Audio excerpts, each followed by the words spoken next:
with the CP-251, it really extends the range of what my synthesizer can do because it's a control processor and it lets me put different kinds of input into the little fatty and change the signal in different ways. The way I have it set up right now is one way to do it. It's doing a lot, but there's also even more or different things you can do. For one, I've got it set up so that coming into the filter input of the synthesizer, I'm able to use some LFO kind of modulation. So now this is just the sound of the little fatty. If I use this attenuator right here, I've got a waveform coming in which I can then change the rate of.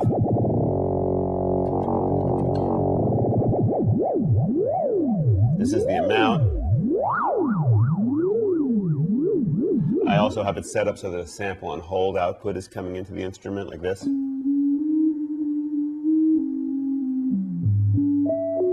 the speed. Right. And I've got a lag processor on the CP-251, so watch how it smooths out the sound.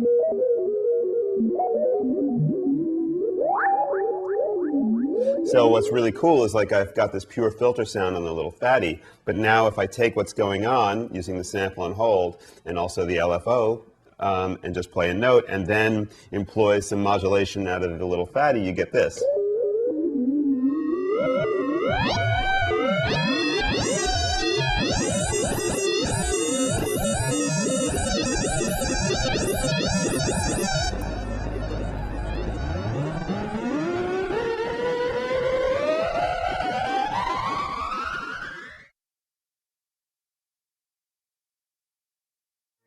Now we're going to use the sample and hold module into the lag processor. The sample and hold module generates random high and low voltages, and we know the lag processor can sweep up or sweep down independently, so let's adjust for that.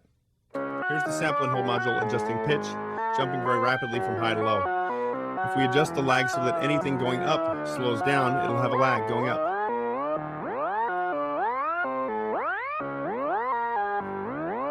Conversely, I can turn it back into normal and then add a lag to only things coming down. Only voltages dropping get a lag.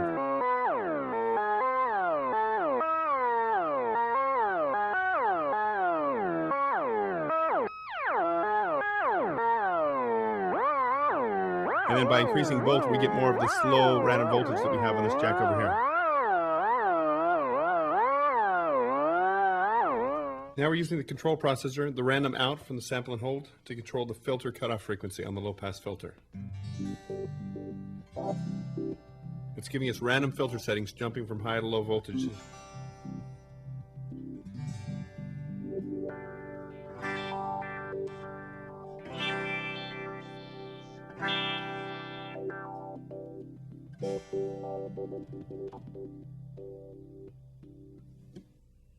Now we're using the control processor, the slow random output, to control the sweep of the phaser.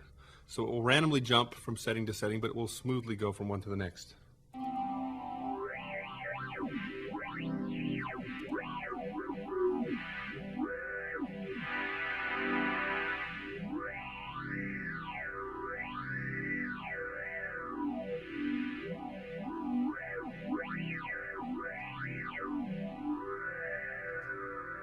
Now what we're using is the control processor. Let's take the random output from the sample and hold. I'm going to put it through the attenuator so I can turn it up and down. And we're plugging that into control the delay time on the delay. Here's the normal sound without control processor affecting it. I've got nothing through the attenuator. It's a straight simple echo. Now if we adjust the delay time using randomness, this is what it sounds like.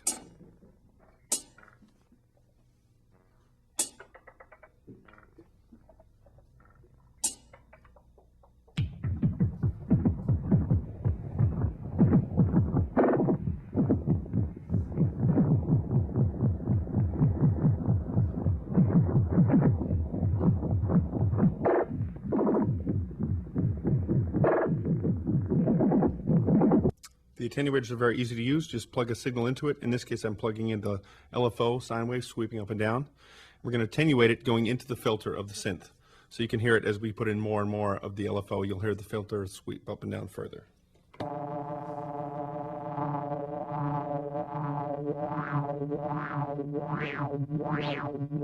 It's a very simple control. Change the speed of the LFO. I can attenuate a little bit more, turn it down.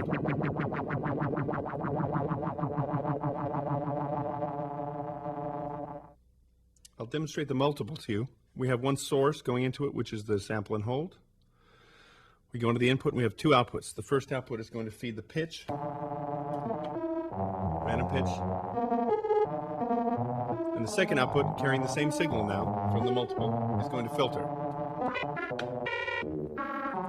So whenever the note goes high, the filter will go bright. Whenever the note goes low, the filter will also go down to a dark sound.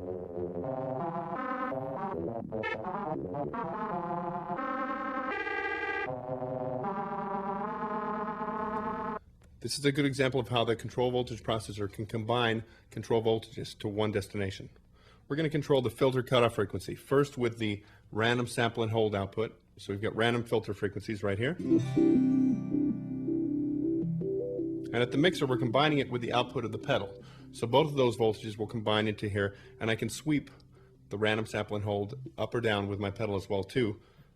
Both are adjusting the filter cutoff.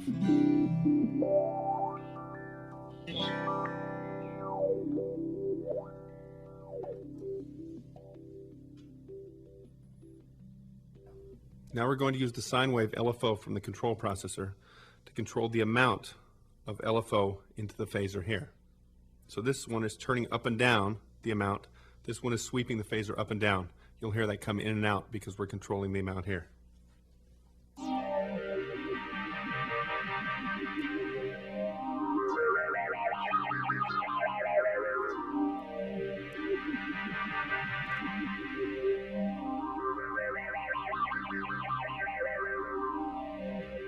We're mated up to a basic polyphonic synth sound. We're going to run it through the ring modulator.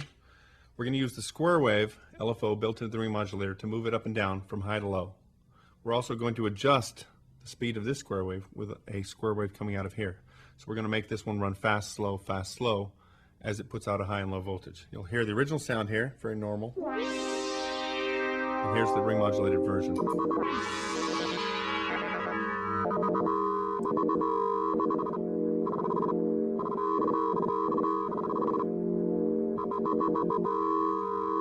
Again, it does a really good job of mutating sounds from what the normal tone is.